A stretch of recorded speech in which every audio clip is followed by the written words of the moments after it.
Lu lihat anak muda pada kemana? Hoi, anak muda, musola bagus, masjid bagus, isinya aki-aki lagi. Yang jadi merbot aki-aki. Anak muda, ayo dong diramein dong masjidnya dong. Maulid segini banyak. Coba giliran sholat subuh. Ibu mah di rumah aja bu. Sholat subuh nggak usah di masjid. Sunnah, laki-laki yang wajib. Apa kata Imam Syafi'i? Jika ada laki-laki yang sholat di dalam rumah, suruh ganti pakaiannya dengan pakaian wanita. Bu, hoi, besok kalau ada suami, besok dia sholat subuhnya di rumah, suruh pakai daster. Anak muda apalagi, Gunung Cermek bisa naik, jalan sampai ke Cirebon nyampe, jalan ke Pangandaran nyampe, masjid musola samping rumah, langkah kaki berat bukan main. Saya mau kasih tahu buat kiai sama DKM di sini, kalau ada anak muda yang sering ke masjid nggak apa-apa, matinya disolatin di masjid. Kalau ada anak muda yang susah main ke masjid, nggak mau dia datang ke masjid, matinya digelindingin aja, jangan disolatin di masjid.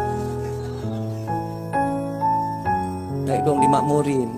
Bangga loh Nabi ngelihat di masjid, masjid itu banyaknya anak-anak muda. Ya Allah, bangga luar biasa Nabi Sallallahu Alaihi Wasallam.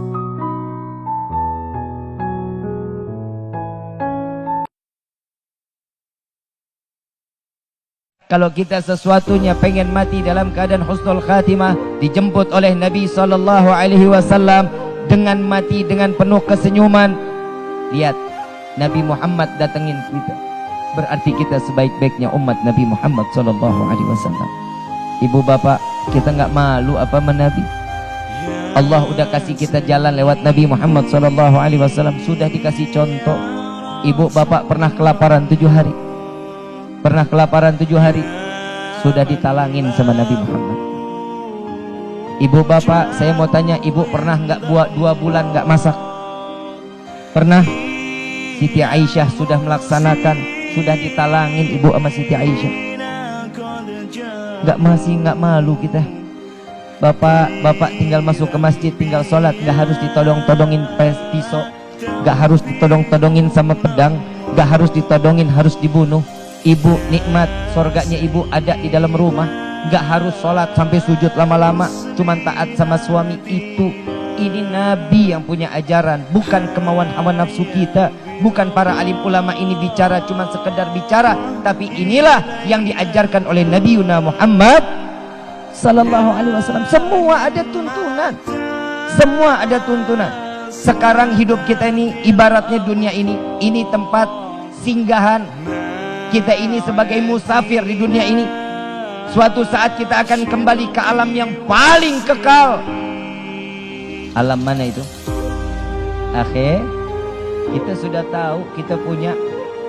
Tapi subhanallah, kita tahu setelah ada kehidupan pasti ada tapi subhanallah, kehidupan kita di dunia ini capek apa enggak? Kerja capek enggak? Sholat capek enggak? Baca Quran capek enggak? Puasa capek enggak? Zakat capek enggak? Semua yang dijalankan kehidupan di dunia dengan ibadah maupun mencari nafkah, semuanya lelah. Mau istirahat, ntar di akhirat. Di akhir, ada yang mau istirahat sekarang? Kita aminin rame-rame. Lah mau enggak mau iya, sabodo teing. Malaikat mah kagak bakal milih. Saatnya waktunya datang, mati, gak akan bisa dimundurkan.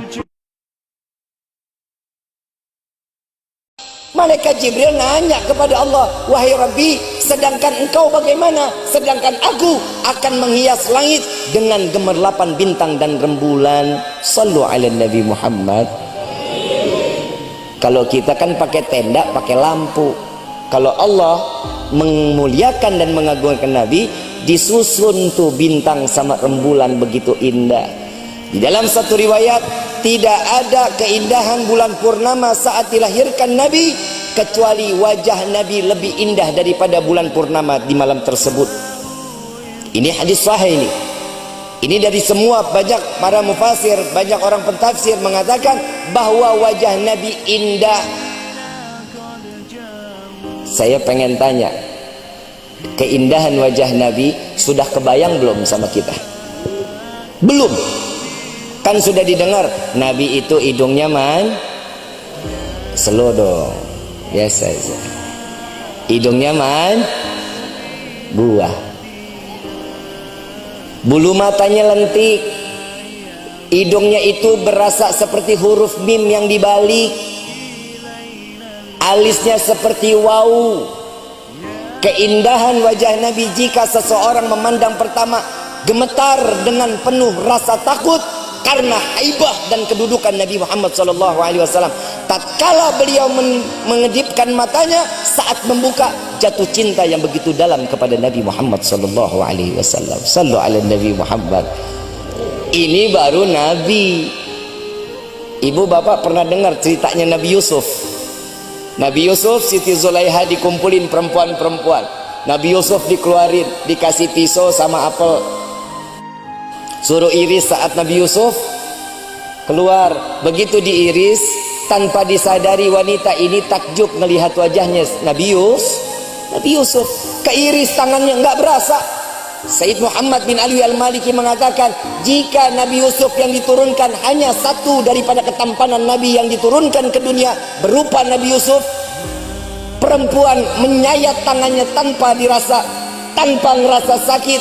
Jika 10 ketampanan Nabi diturunkan ke dunia ini, demi Allah, jika mau laki, mau perempuan, yang orang tua, mau yang anak-anak diberikan pisau dengan buah, sesungguhnya buah tidak akan pernah disayat kecuali dia membelah dadanya dan dia menyayat-nyayat hatinya karena ketampanan Nabi Muhammad SAW.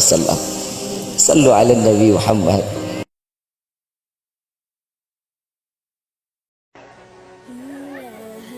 Mau jadi bidadari surga? Mau? Besok, ntar kalau nyapu, nih kerudungnya jangan dilepas, PA. Lu sekarang pada pakai kerudung cakep-cakep banget, ntar begitu nyapu, la ilaha illallah, daster tangan segini yang nggak ada tangannya. Ya Allah, ini sampai naik sampai ke sini, rambut aut-autan. Laki-laki lewat, oh iya mampir ya, elah pakai suruh mampir. Jangan dong, Bu. 4 laki-laki yang dapat dimasukkan oleh seorang wanita jika satu helai rambutnya terlihat oleh bukan mahramnya. 4 laki-laki, ibu bisa masukin mereka ke dalam neraka jahanam. Yang pertama bapaknya. Bapak saya udah meninggal, itu ntar di akhirat ibu yang masukin dia. Yang kedua siapa? Pamannya. Yang ketiga siapa? Suaminya. Keempat siapa? Anak laki-lakinya. Bu, kerudungnya dipakai. Kalau lagi mau nyapu, pakai tuh tangan panjang, daster panjang, pakai kerudung. Orang lewat, dia nggak gerah neng, bodoh teuing. Kumaha aing bae. Bisa kan jawabannya begitu? Jangan dengerin orang ngomong. Neng tumben neng, itu nggak gerah neng. Enggak bu, mau coba dibiasain. Itu kan ilmu isinya. Pak, besok bilangin dong pak. Saya lagi bingung, saya kalau lewat Pamulihan pak, perempuannya macam-macam pak. Saya jujur, saya kalau mau ke Ciawi, saya lewat sini. Kadang suka kelewatan, keluar dari Pamulihan. Rambut pakai jilbab, iya bagus. Tangan pendek, celana 7/8, kan geblek. Ini siapa yang ngajarin begitu pakaiannya? Mana bawa motor sendiri sambil ngetril-ngetril. Keren juga tuh perempuan. Jangan ya, jangan, nggak boleh. Bu, neng, nyapu juga diselesain, jangan disisain, geblek. Sapu udah bener, taruh di ujung samping pintu. Mau ngapain disimpen sampah? Buang. Wadah plastik ke, mau pakai mulut ke, itu nggak boleh begitu. Kenapa? Ini yang bikin rezeki kita susah datangnya. Sampah ada di dalam rumah, kelihatan mata, rumah nggak ada bersih-bersihnya, kandang setan. Nggak boleh. Bib, terus gimana Bib? Sapu apa sampah yang di dalam dapur, begitu sore nih ibu pulang, ambil tuh sampah, buang, taruh di luar. Jangan ada di dalam rumah, taruh di luar. Nih ada yang nanya, saya di TikTok Bib, kalau warung makan gimana? Warteg, itu warteg PA. Saya lagi ngomongin rumah. Rumah jangan ada sampah di dalamnya. Kalau juga nggak bisa taruh di luar, ketutup tuh sampah nggak kelihatan. Ini Sayyidina Ali karamallahu wajhah mengatakan, banyak yang kita nggak ketahui, rezeki itu datang ke kita susah karena apa? Bukan doa kita nggak dikabulin, tapi kita masih nyimpen kotoran di dalam rumah kita.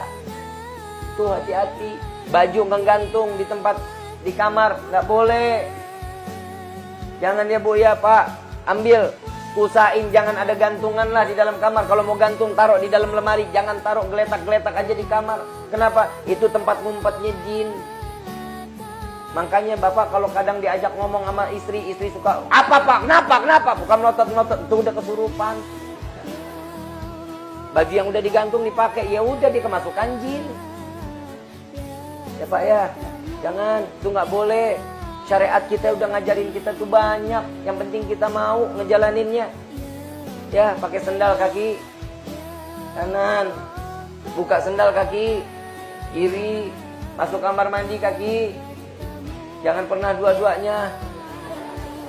Kamar mandi licin ngegeledak paeh. Paham ya? Saya udah banyak nasihat di pemulihan mah, tapi mudah-mudahan mah udah dipakai ya. Insya mungkin ibu bapak ngelihat saya begini-begini aja Habib modelnya dah. Tapi alhamdulillah dan mudah-mudahan ilmunya kepake ya. Insya Pak, Bu, jujur saya lemes. Saya belum makan. Ada makanan nggak Pak? Benar nggak? Allah masih sayang sama kita. Nabi SAW 7 hari nggak makan ibu bapak. Dia harus memberikan makan 80 orang pagi, siang, malam. Ridho, Nabi nggak makan. Sampai satu riwayat Sayyidina Umar ibn Khattab radhiyallahu anhu waradahu, tatkala salat di belakang Nabi, persis di belakang Nabi, terdengar suara gemertak dari jasad Nabi Muhammad SAW. Ditanya Sayyidina Umar selesai salat, wahai Rasulullah, apakah engkau sakit? Tidak wahai Umar, aku mendengar ada suara benturan antara tulang dengan tulang ya Rasulullah. Oh, ini yang kau dengar. Dikeluarin dari pinggangnya satu batu. Ahli Arab zaman dahulu tahu kalau ada batu keluar dari pinggang, itu berarti satu batu satu hari gak makan. Keluar 2 batu, keluar sampai 7 batu. Sampai Sayyidina Umar meneteskan air mata. Ya Rasulullah, kenapa engkau tidak mengatakan kepada kami bahwa engkau belum makan selama ini? Apa jawaban Nabi? Wahai Umar, jika aku ingin sesuatu, aku hanya cukup minta kepada Allah. Tapi aku takut di akhir zaman kelak ada umatku yang tidak makan selama 7 hari. Sedangkan aku makan nikmat, aku takut itu akan menjadi beban di dalam hidupku. Aku ingin merasakan susahnya di akhir zaman kelak umatku yang tidak makan selama 7 hari. Sampai kini hari kita nggak pernah nggak makan 7 hari. Kenapa? Karena sudah ditalangin oleh Nabi Muhammad SAW. Malu kita Pak, malu Bu. Setiap hari kita cuma ngeluh, rezeki yang dikasih kita serba kurang. Syukur kita nggak pernah. Tahadutan binikmah. Tidak akan ada rezeki yang dapat membawa kita bahagia, melainkan rezeki tersebut itu mendapatkan ridhaan dari Allah.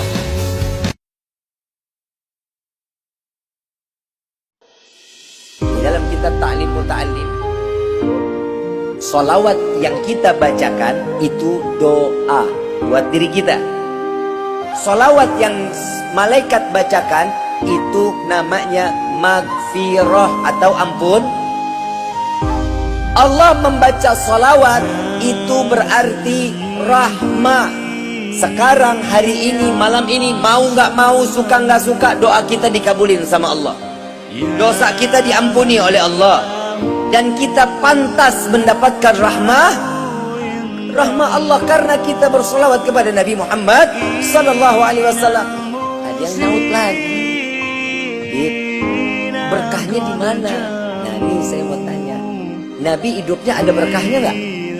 Ada loh. Kalau kita punya berkah cuma 2, orang tua sama guru, itu berkah dalam hidup kita. Dan guru dan orang tua berkahnya nggak seberapa berkah Nabi. Orang tua dan guru berkahnya sedikit. Yang berkah Nabi, contoh, ada salah satu hadis Nabi SAW dari sahabat Nabi SAW. Kalau Nabi mau ngeludah, ngedaham. Tahu ngedaham? Tahu ngedaham nggak? Paham ya? Nabi kalau mau ngeludah tuh ngedaham dulu. Begitu ngedaham, sahabat ambil tangannya taruh di hadapan Nabi. Siapa tangan yang lebih dulu, ludahnya Nabi ditaruh di tangannya. Setelah ludah ditaruh, sama sahabat diusap, ditaruh di ujung kepala sampai ujung rambut diusap. Apa kata Nabi? Kafir, murtad, neraka? Enggak. Wahai sahabatku, engkau tidak akan pernah dan engkau akan diharamkan masuk ke dalam api neraka. Ludah Nabi berkah. Ludah kita. Siapa yang menangkap? Betul nggak? Ada lagi yang lebih parah keberkahannya.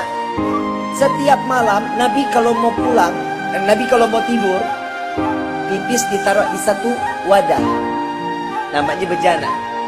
Nabi pipis ditaruh wadah, ditaruh di bawah tempat tidur. Besok pagi Nabi buang. Ini hadis sahih dari Siti Aisyah radhiyallahu anha warḍaha. Tatkala beliau besok paginya mau dibuang, Nabi belum mau buang, ngajar dulu. Selesai ngajar, Nabi pulang, cari bejananya. Dilihat di bawah tempat tidur, nggak ada bejananya. Ditanya sama Siti Aisyah, ya Aisyah, ngeliat gak bejana yang di bawah tempat tidur? Nggak lihat ya Rasulullah. Coba ditanya ke Ummu Yusuf. Ummu Yusuf ini pembantunya Nabi Muhammad SAW. Wahai Ummu Yusuf, ngeliat bejana yang ada di bawah tempat tidur? Lihat ya Rasulullah. Mana? Diambil bejananya. Ini ya Rasulullah. Begitu dilihat sama Nabi, nggak ada isinya, kosong. Pipisnya nggak ada. Ditanya sama Nabi, ya Ummu Yusuf, kemana ini isinya, pipisnya kemana? Pipisnya udah aku buang ya Rasulullah. Dibuang kemana? Dibuang ke sini ya Rasulullah. Pipis Nabi diminum. Apa kata Nabi? Kafir, murtad, neraka? Enggak. Apa kata Nabi? Wahai Ummu Yusuf, engkau tidak akan terkena penyakit pencernaan kecuali sakratul maut. Pipis Nabi obat. Menjadi seseorang yang alim banyak jalan. Menjadi seorang anak yang soleh sulit untuk menjalankan. Kita lihat berbagai macam surah nabawiyah tentang seorang manusia yang karena cintanya dia kepada orang tua, Nabi pun ditinggalkan. Ada beberapa sahabat yang biasa duduk bersama Rasulullah SAW. Mereka sholat di belakang Nabi. Nabi berdoa, mereka mengaminkan. Dalam waktu kurun beberapa waktu tidak pernah hadir di hadapan Nabi SAW. Lalu Nabi bertanya kepada sahabat, wahai sahabatku, kemana kawan yang biasa kita duduk sama-sama, sholat selalu kita bersama? Ya Rasulullah, tidakkah engkau mengetahui sesungguhnya orang tuanya dalam keadaan sakit keras? Beliau sedang mengurus dari kedua orang tuanya. Beliau sedang menjaga dan merawat orang tuanya. Lalu Nabi SAW datang kepada yang dilihat pertama kali oleh Nabi, seorang anak tersebut mengambil kotoran orang tuanya dengan tangan telanjang, membersihkan daripada kotoran tersebut dari jasad orang tua. Beliau mencuci tangannya, membersihkan tangannya, ingin menjabat tangan Nabi SAW, tapi Nabi SAW mengambil tangannya, menaruh di wajah Nabi Muhammad SAW. Apa kata Nabi SAW? Sesungguhnya engkau dimasukkan ke dalam syurga bukan hasil ibadahmu, bukan karena engkau bersahabat denganku. Sesungguhnya engkau masuk ke dalam syurga karena apa yang telah kau lakukan di hadapan mata. Ilmu belum tentu bisa bawa masuk kita ke dalam syurga, tapi keberkahan ilmu ini yang akan pasti membawa kita ke dalam syurga ya Allah.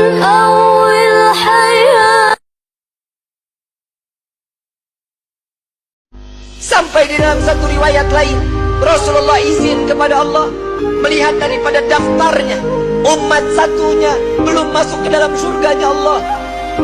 Nabi berbincang kepada Allah, ya Rabb, izinkan Muhammad untuk memeriksa neraka. Sampai beliau masuk ke dalam neraka mencari umatnya, lalu setelah itu diambil, lalu dibawa masuk ke dalam surganya Allah. Dia adalah Sayyiduna Muhammad, dia adalah pemimpin kalian, dia adalah Nabi kalian, dia adalah Rasul kalian. Tidakkah kalian malu tatkala kalian berbuat dosa di hadapan Allah? Sampai kapan hidup kita selalu tutup mata di dalam kemaksiatan kepada Allah? Hei para alim ulama, hei para kiai, hei para habaib, dosa apa yang kalian lakukan sampai terus menerus Indonesia diberikan daripada bala dan bencana? Wahai umat Nabi Muhammad, dosa yang mana yang kalian lakukan sehingga kalian enggan untuk bertaubat kepada Allah? Tubna ilallah, tubna ilallah, taubatlah kepada Allah. mohon ampunlah kepada Allah. Jika para aulia, para orang-orang saleh, kakek nenek kita terdahulu, dengan bangga mereka saat kelak nanti masuk ke dalam surga dengan membawa pikulan amalan-amalan kebaikan di hadapan Allah, bagaimana saat mereka diperiksa oleh Nabi SAW satu persatu? Dengan bangga Nabi mengatakan, dengan amalan mereka, zakat mereka, sedekah mereka, sholat malam mereka, Nabi mengatakan, dia adalah umatku ya Allah.